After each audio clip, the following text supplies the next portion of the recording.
Dalam dunia yang didorong oleh konsumerisme, di mana sebagian besar produk gagal atau tidak bisa didaur ulang, pertambangan tetap penting untuk menyediakan sumber daya yang digunakan untuk membantu pertumbuhan ekonomi dan meningkatkan standar hidup masyarakat.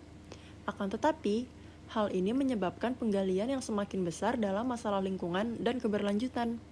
Penambangan dan pemrosesan mineral menyediakan berbagai komoditas yang dibutuhkan untuk membentuk sebagian besar infrastruktur yang mendorong masyarakat dalam kegiatan ekonomi mereka dan kegiatan mereka sehari-hari. Namun, proses penambangan tetap intens dan invasif, dan operasi seringkali meninggalkan dampak lingkungan yang besar pada lingkungan sekitar serta memiliki implikasi negatif bagi kesehatan lingkungan.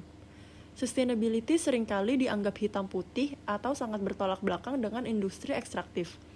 Konsep untuk sustainability dan penambangan bukanlah mengenai bagaimana kita dapat menghentikan penambangan, melainkan bagaimana kita dapat mengoptimalkan penggunaan sumber daya bumi yang terbatas dengan tetap mengutamakan sustainability yang disebut dengan sustainable mining.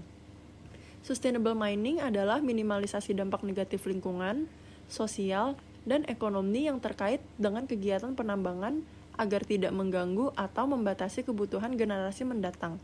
PT Timah, yang menjadi perusahaan timah terbesar di dunia pada tahun 2020, melakukan berbagai upaya untuk melakukan sustainable mining dan mengurangi dampak negatif terhadap lingkungan.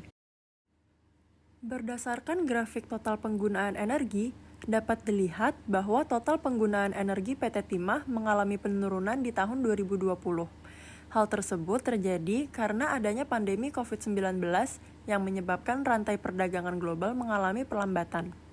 Total penggunaan energi oleh PT Timah dialokasikan untuk penggunaan listrik, pengelolaan air, pengoperasian peralatan produksi, serta integrasi energi terbarukan. PT Timah mulai menggunakan energi baru dan terbarukan atau EBT dari sel surya mulai tahun 2021. Di tahun 2022, dilaporkan bahwa total energi terbarukan mencapai 80% dari seluruh energi yang dikonsumsi untuk operasi penambangan.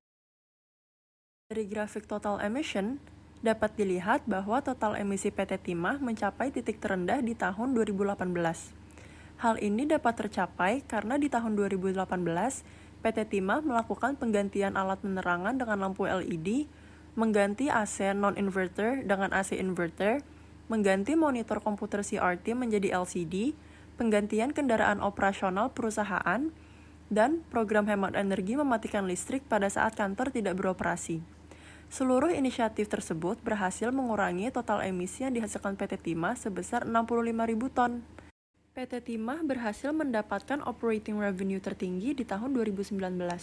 Meskipun di tahun 2019, mereka mengurangi ekspor logam timah sebesar 2.000 ton per bulan.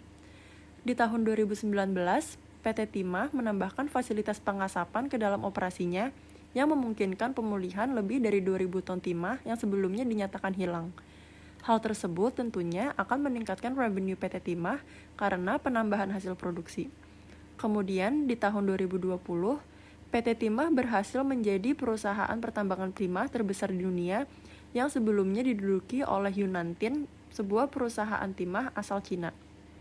Meskipun demikian, PT Timah tetap mengalami penurunan dalam operating revenue yang sejajar dengan penurunan total energi yang digunakan dan total emisi yang dihasilkan. Dapat dilihat dari grafik yang meningkat bahwa seluruh upaya yang dilakukan oleh PT Timah belum berhasil menghasilkan dampak yang optimal terhadap lingkungan.